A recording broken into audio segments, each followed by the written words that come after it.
నమస్తే, welcome to Suman TV. నేను విష్ణు. ప్రస్తుతం మనతో పాటు certified wealth manager Revanth Chalamala ఉన్నారు. వారితో మాట్లాడదాం.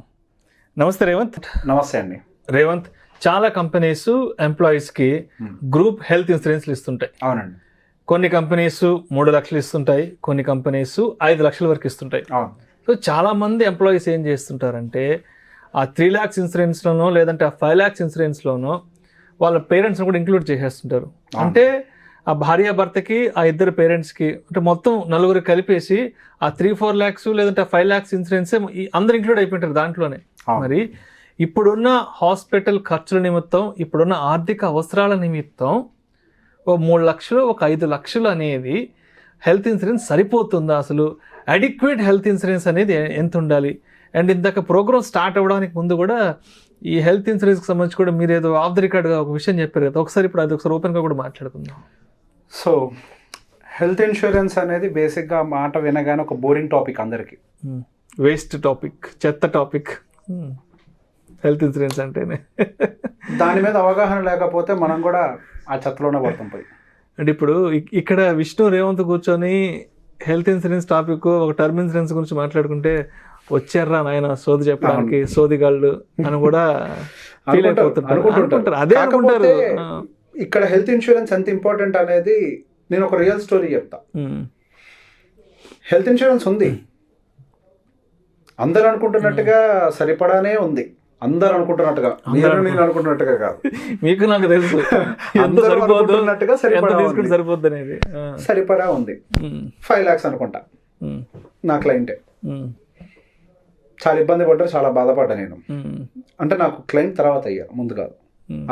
ఆ సందర్భం జరిగిన తర్వాత నా దగ్గరకు వచ్చారు. సేమ్ ఇలానే ఒక కార్పొరేట్ ఎంప్లాయీ, మంచి శాలరీ, దాదాపుగా 25-30 lakh ప్యాకేజ్ పర్ యానం, మంచి శాలరీ. ఇన్సూరెన్స్ విషయానికి వచ్చేసరికి కంపెనీ ఏదో 5 lakhs ఇన్సూరెన్స్ ఇస్తుంది. అందులోనే పేరెంట్స్ని కూడా ఇంక్లూడ్ చేసి పెట్టేశారు. మొగుడు పెళ్ళం, ఇద్దరు పేరెంట్స్, మొత్తం నలుగురు. అమ్మా నాన్న, వీళ్ళిద్దరు యంగ్స్టర్స్, ఇద్దరు భార్యాభర్తలు, నలుగురు ఒకటే ఇన్సూరెన్స్ లో ఉన్నారు. ఇక సహజంగా సీనియర్ సిటిజన్స్ అన్న తర్వాత ఏదో ఒక సమస్య వచ్చి పడుతూ ఉంటాం. అలానే ఒక సమస్య వచ్చింది. అది చిన్నది కాదు, తన బ్యాడ్ టైం పాపం చాలా పెద్ద సమస్య అయింది. అది సహజంగా అంత సంపాదించే వాళ్ళు కార్పొరేట్ హాస్పిటల్కి వెళ్తారు కదా, ఇన్సూరెన్స్ ఉంది కదా అని చెప్పేసి కార్పొరేట్ హాస్పిటల్కి వెళ్ళారు. ఐసీయూలో పెట్టారు. దాదాపుగా రోజుకి 2 లక్షల నుంచి 3 లక్షల రూపాయలు పర్ డే ఖర్చు. ఐసీయూలో పెడితే రోజుకి 2 లక్షలు తీసుకుంటారు, అయిపోతుంది. దాదాపు 2 రోజుల్లో ఇన్సూరెన్స్ అయిపోయింది. ఆయన దాదాపు 10 రోజులు ఉండాల్సి వచ్చింది. 48 గంటల్లో 5 లక్షలు అయిపోయింది అంతే కదా. ఆయన 10 రోజులు హాస్పిటల్ ఉండాల్సి వచ్చింది. 10 రోజులు రోజుకి 2 లక్షలు అంటే అటుగా చెప్పాలి అని అంటే ఆ అబ్బాయి, ఆ పిల్లగాడి సంవత్సర జీతం ఈ 10 రోజుల్లోనే అయిపోయింది. 10 రోజులు అయిపోయింది. అప్పుల్లోకి వెళ్ళి సంవత్సర జీతం అప్పుల్లోకి వెళ్ళిపోయాడు. ఏంటి సిచ్యువేషన్, ఎందుకు ఇట్లా, అసలు ఈ సిచ్యువేషన్కి ఎందుకు వచ్చింది, మీరు ఇంకొక ఇన్సూరెన్స్ ఎందుకు తీసుకోలేదు, మీరు దాని మీద ఎందుకు డిపెండ్ అయ్యారని అడిగితే, అంటే ఆఫీస్లో అందరూ అలానే చేస్తున్నారండి, అది సరిపోతుంది అన్నారండి అని అన్నారు. అంటే మీ ఆఫీస్లో అడ్వైజర్స్ ఉన్నారా, హెల్త్ అడ్వైజర్ ఎవరైనా ఉన్నారా ఇన్సూరెన్స్ ఇచ్చే ముందు అని చెప్పారా మీకు అని అడిగారు. లేదండి మా కొలీగ్ చెప్పారు అన్నారు. ఆ కొలీగ్ ఏమైనా వచ్చి మీకు హాస్పిటల్లో బిల్ ఏమైనా పే చేశారని అడిగాను. మీరే కట్టుకున్నారు కదా, నష్టపోయింది ఎవరు ఇప్పుడు? నేను నష్టపోయానండి అన్నారు. అంటే రేవంత్, ఇప్పుడు నలుగురికి 5 లక్షలు అంటే మనిషికి 1,25,000 రూపాయలు అంతే. ఇప్పుడు నలుగురికి కోవిడ్ లాంటి సిచ్యువేషన్ ఏదైనా వచ్చింది అని అంటే 1,00,000కు మించి మీరు వాడుకోలేరు అటుగా ఒక్కొక్క మనిషి. అంతే కదా, అయిపోయింది. అసలు ఒక పెద్ద, ఇప్పుడు హాస్పిటల్ అడ్మిట్ అయిపోతేనే ఒక పెద్ద ప్యాకేజ్ తోటి అయిపోతుంది. సో నేను ఆయనకు ఎక్స్ప్లెయిన్ చేశాను అసలు హెల్త్ ఇన్సూరెన్స్ అంటే ఎలా ఉండాలి అని. హెల్త్ ఇన్సూరెన్స్ అనేది మీరు 5 లక్షల్లో తీసుకోవచ్చు, 1 కోటి రూపాయల వరకు కూడా తీసుకోవచ్చు. మనం ఏం చేస్తూ ఉంటాము, సహజంగా పాలసీ బజార్ వాటిల్లోకి వెళ్ళిపోయి ఏదైనా హెల్త్ అడ్వైజర్, సహజంగా వాళ్ళు హెల్త్ అడ్వైజర్ని అలాట్ చేస్తారు. వాళ్ళు ఏదైనా 25 lakhsకో 40 lakhsకో 50 lakhsకో ఏదైనా ఇన్సూరెన్స్ ప్లాన్ చెప్తే మీ ప్యాకేజ్ని బేస్ చేసుకొని, మీ లివింగ్ స్టాండర్డ్స్ని బేస్ చేసుకొని ఏదైనా సజెస్ట్ చేస్తే ఇంత ప్రీమియం నేను పే చేయాలని చెప్పేసి అంటారు. సో సహజంగా అడ్వైజర్స్ అందరు మైండ్లో ఏం ఫిక్స్ అయిపోతారు, మనం ఎక్కువ సమ్ ఇన్సూర్డ్ తోటి కనుక ఏదైనా ప్యాకేజ్ చెప్తే అసలు వాళ్ళు ఇన్సూరెన్సే చేయించుకోరు, ఆ నష్టం మనకెందుకు, 5 లక్షలకో 10 లక్షలకో చేయించేద్దాం. చెప్పినా వినరు, వింటే చెప్పే ప్రయత్నం చేస్తే వెళ్ళిపోతారు అక్కడి నుంచి. ఆ రిస్క్ నాకెందుకులే అని చెప్పి 5 లక్షలు 10 లక్షలకు వాళ్ళు ఇన్సూరెన్స్లు ఇస్తారు. ఇక్కడ ఒక విషయం అర్థం చేసుకోవాలి, 5 నుంచి 1 కోటి రూపాయల దాకా అసలు రేంజ్ ఎందుకు ఉంది? ఏం పని పాట లేకుండా ఏం పెట్టలేదు కదా ఐఆర్డీఏ కూడా. ఆ రేంజ్ అంతా ఎందుకు వచ్చింది? ఒక్కొక్క వ్యక్తికి అనుకూలంగా, వాళ్ళ ఆర్థిక పరిస్థితులకు అనుకూలంగా, వాళ్ళ ఏరియాలో ఉన్నటువంటి హాస్పిటల్కి అనుకూలంగా వాళ్ళకి ఎంత అవసరం అంత తీసుకుంటారండి. మీరు 5 లక్షలు 10 లక్షలు తీసుకుంటున్నారు అని అంటే ఒక సీరియస్ ట్రీట్మెంట్ కూడా జనరల్ వార్డులో మీరు ట్రీట్మెంట్ చేయించుకోగలిగితే సరిపోద్దేమో. మేబీ ఒక ఊర్లో ఒక నార్మల్ హాస్పిటల్లో ఒక జనరల్ వార్డులో ట్రీట్మెంట్ సరిపోద్దేమో అది. మనమేమో తెల్లారులు ఇస్తే corporate hospital, KIMS, Yashoda, XYZ అని పెద్ద పెద్ద హాస్పిటల్ చుట్టూ తిరుగుతాం. మరి మీ 5 లక్షల ఇన్సూరెన్స్కి, మీరు తీసుకున్న ఇన్సూరెన్స్కి కార్పొరేట్కి ఏమైనా పోలిక ఉందా? అంతే కదా. ఇప్పుడు మన సంపాదన పెద్దగా ఉంది, మన ఎక్స్పెక్టేషన్స్ పెద్దగానే ఉంటాయి. మనకి ఏదైనా సమస్య వస్తే షేరింగ్ రూమ్లో ఉండడానికి కూడా ఇష్టపడం. మనకు సింగిల్ రూమ్ కావాలి హాస్పిటల్లో. అసలు 3 లక్షలు 4 లక్షలు ఇన్సూరెన్స్ తీసుకొని ఏ సూపర్ స్పెషాలిటీకో మల్టీ స్పెషాలిటీకి పోతే సరిపోదు, ఒక పూట కూడా సరిపోదు కదా. సరిపోదండి. ఇప్పుడు నార్మల్ డెలివరీ 1,50,000 అవుతుంది. 1,00,000 నార్మల్ డెలివరీ కదా. ఏదైనా ఎమర్జెన్సీ క్రియేట్ అయింది అని అంటే మీకు ఎందుకు సరిపోదు కార్పొరేట్ హాస్పిటల్. ఒక నైట్ స్టే చేస్తే 1,00,000 అయిపోతుంది. సో మీకు దేనికి సరిపోని అమౌంట్ అది. ఇప్పుడు మీ ఆర్థిక పరిస్థితులకు అనుకూలంగా మీరు ఏం ఆలోచిస్తారని కార్పొరేట్కి వెళ్తాను. కార్పొరేట్కి వెళ్తే 10 రోజులు మినిమం ఐసీయూలో ఉన్నా కానీ 20-10 లక్షలు ఖర్చు అవుతుంది. మీరు కనీసం దానికి ప్రిపేర్ అవ్వాలి కదా. ఆ తర్వాత సరే బోనస్లు వచ్చి అవి వచ్చి అది ఒక 50 లక్షలు, ₹1,00,000 వెళ్తుంది. మనం నో క్లెయిమ్ బోనస్ కింద, అది వేరే విషయం. సో మీరు బేసిక్ స్టార్టింగ్ ఎక్కడ స్టార్ట్ అవ్వాలి? ఒక 25 దగ్గర మొదలు అవ్వాలి. మీరు మొదలు ఎక్కడ పెడుతున్నారు? మొదలు పక్కన పెట్టండి, అక్కడే కంటిన్యూ అవుతున్నారు. బేసిక్ సమ్ ఇన్సూరెన్స్ అదేంటి 5 లక్షలు 10 లక్షలు అక్కడే ఏం ఆలోచిస్తారు? బోనస్ ఇస్తారు కదా, అది 50 కాదు. మీ బేసిక్ సమ్ ఇన్సూరెన్స్ ఎంత ఉండాలి అని అంటే that should be equivalent to your minimum 10 days bill of the hospital.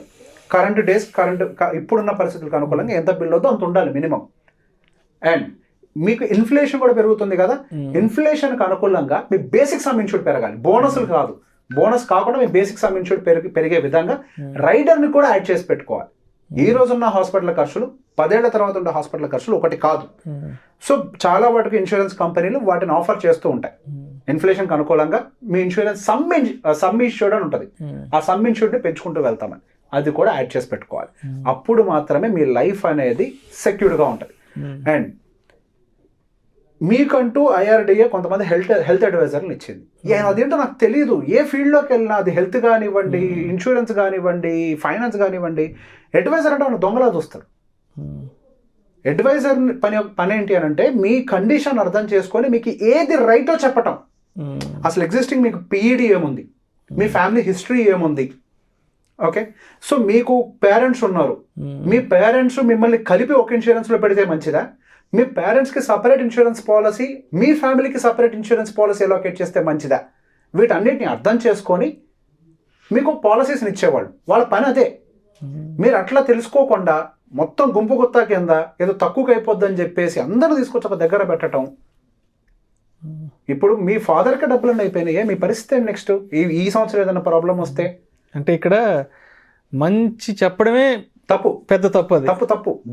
దొంగ అంటే మంచి చెప్తున్నావు కాబట్టి నువ్వు దొంగోడివి. ఇప్పుడు వాడు జాబ్ చేస్తున్నాడు కదా, జాబ్ చేసే డబ్బులు తీసుకున్నాడు దొంగ, అంతే. ఇప్పుడు advisor is doing his job. Advisor అంటే ఏం కాదు, health advisor is also doing his job. అట్లా చేయడం కూడా తప్పుగా మరి. మంచి వైపు నడిపిస్తున్నాడు, మంచి విషయాలు చెప్తున్నాడు. మన కుటుంబానికి ఒక ప్రొటెక్షన్ ఎలా ఇవ్వాలి, మన అవసరాలు ఎంతవరకు ఉన్నాయి, మన భవిష్యత్ అవసరాలు ఏంటని దాన్ని బట్టి ఇస్తున్నాడు కాబట్టి అది చెడ్డ పని. అది చెడ్డ పని. అసలు మీరు మంచి చెప్తే ఎట్లా, చెడు ఊరంతా పాకడా అందరికి సంతోషం, మంచి గడప దాడితే నచ్చదు ఎవరికి. అసలు మంచి చెప్పేవంటే అనవసరంగా వెదవలైపోయినట్టే. అంతే, వెదవలైపోయినట్టే చెప్పాడు ఎవడైనా వెదవైపోయినట్టే. సో బేసిక్ గా పేరెంట్స్ ని ఎప్పుడు నేను నా క్లయింట్స్ కి చెప్తాను, పేరెంట్స్ ని ఎప్పుడు కలపకండి మీ ఇన్సూరెన్స్ లో. ఎందుకు, వాళ్ళకి వయసు పెరిగే కొద్ది మోస్ట్ కామన్ థింగ్ ఏంటి, ఆరోగ్య సమస్యలు రావాలి. 50 నుంచి ఇంకా దీర్ఘకాలిక సమస్యలు వెంటాడతాయి. ఇక్కడ టెక్నికల్ గా ఉండే ఒక ప్రాబ్లం ఏంటో చెప్పనా, మీరు క్లెయిమ్ చేసిన ప్రతిసారి మీ ప్రీమియం పెరుగుతుంది. క్లెయిమ్ చేస్తే ప్రీమియం పెరుగుతుంది. సో ఇక్కడ మీరు ఎఫెక్ట్ అవుతారు అనవసరంగా, ఓకే. సో బేసిక్ గా క్లెయిమ్ చేసిన ప్రతిసారి మీకు నో క్లెయిమ్ బోనస్ కూడా రాదు కదా. సో ఇక్కడ మీ ప్యాకేజ్ కూడా ఎఫెక్ట్ అవుతుంది కదా. సో సీనియర్ సిటిజన్స్ కి ఎప్పుడైనా రిస్క్ ఉంటుంది. సో వాళ్ళకి ఎప్పుడు సపరేట్ ఇన్సూరెన్స్ ప్యాకేజ్ ఉండాలి, ఒక 25 లక్షలు. మీ ఫ్యామిలీకి సపరేట్ ప్యాకేజ్ ఉండాలి, ఒక 25 లక్షలు.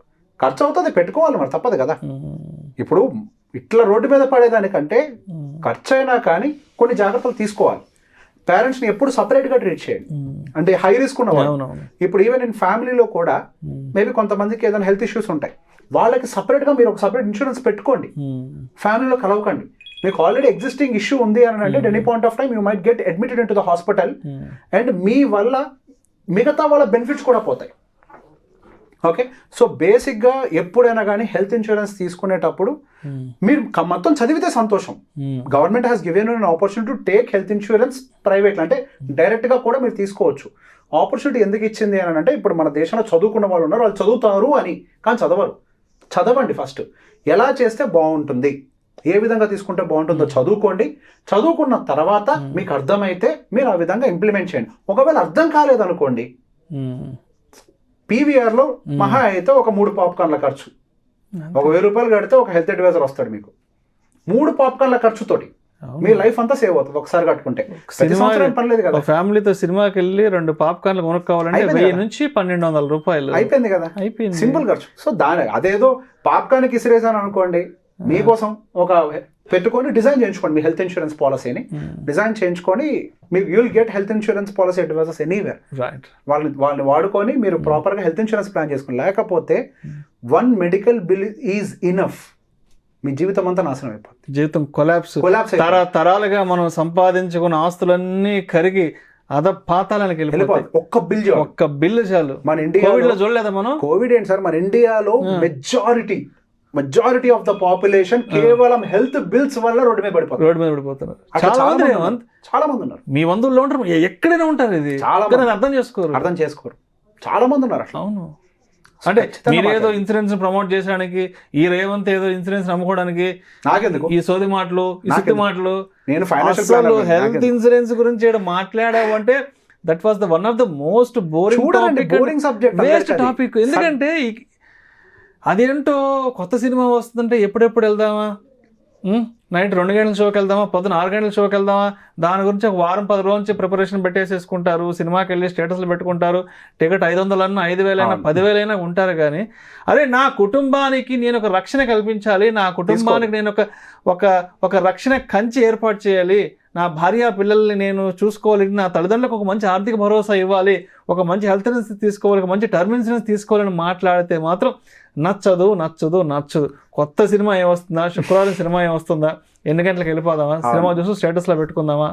ఇంటే దారుణమైన పరిస్థితి ఏంటి అని అంటే, షాపింగ్ మాల్లోకి వెళ్ళి బట్టలు కొనే దగ్గర బేరం చేయరు, కానీ ఇన్సూరెన్స్ దగ్గర మాత్రం 5 లక్షలు తీసుకోవాలా, 10 లక్షలు తీసుకోవాలా, 25 లక్షలు నాకెందుకని ఇక్కడ బేరాలు ఆడతాయి. తక్కువలో ఏం పడుతుంది, ఇదేమో చీపులో ఉంటే చెప్పు మీ జీవితాన్ని కాపాడేది, అదేమో 4 సార్లు వేసుకుంటే మాసిపోయేది, దాని దగ్గర బేరాలు ఆడతారు. హెల్త్ ఇన్సూరెన్స్ దగ్గరకు వచ్చేసరికి తక్కువ ప్రీమియం ఏదైపోద్దా అని చెప్పి దాని దగ్గర బేరాలు ఆడతారు.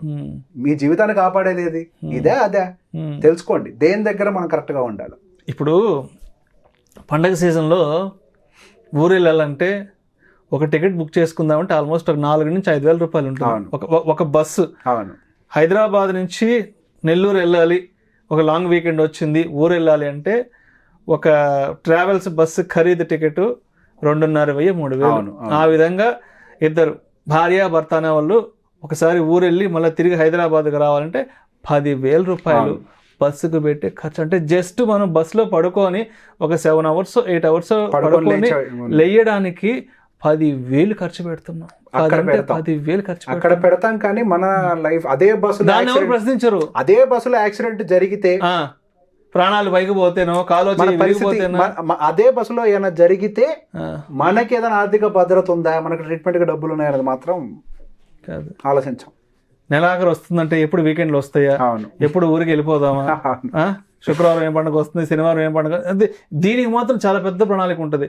దీనికి మాత్రం నెక్స్ట్ 6 months లో ఫెస్టివల్స్ ఏ ఉన్నాయి, లాంగ్ వీకెండ్స్ ఏ ఉన్నాయి, బస్కి వెళ్దామా, ట్రైన్కి వెళ్దామా, ఫ్లైట్కి వెళ్దామా, చాలా రీసెర్చ్ ఉంటుంది తెలుసా. ఒక్కొక్కరు సిస్టమ్స్ ముందు కూర్చొని క్యాలెండర్ తిరిగేస్తూ ఉంటారు. అరే నెక్స్ట్ గురువారం పండుగ, శుక్రవారం ఒకరోజు సెలవు పెట్టుకుందాం, శనివారం ఆదివారం ఊరు వెళ్ళిపోదాం. సరే టికెట్లు చూస్తే ఏమో ఇక్కడ నుంచి నెల్లూరు పోవడానికి, ఇక్కడ నుంచి విజయవాడ పోవడానికో ఒక్కొక్క టికెట్ ఖరీదు, ఒక్కొక్క స్లీపర్ బస్సు ఖరీదు, ఫ్లైట్ కాస్ట్. అవును, ఫ్లైట్ కాస్ట్ ఉంటుంది. Flight cost obviously. అంత ప్లానింగ్ అడ్వాన్స్డ్ గా చేసుకునే వాళ్ళు అదే ప్లానింగ్, కుటుంబాన్ని రక్షించుకోవాలి, తల్లిదండ్రులు ప్రొటెక్ట్ చేసుకోండి, చేసుకోవాలి. చేసుకోకపోతే నష్టం జరుగుతుంది. రైట్, ఇప్పటికే చాలా ఎక్కువ చెప్పేస్తాం మంచి విషయాలు. ఇంకా ఇంతకంటే మంచి విషయాలు చెప్పి జనాల దృష్టిలో ఆల్రెడీ చెడ్డ అయిపోయి, ఎందుకంటే మంచి విషయాలు చెప్తున్నాం కాబట్టి ఇంకొత్తగా చెడ్డ ఎదురు కాబట్టి. రైట్, నమస్తే రేవంత్. థ్యాంక్ యూ అండి.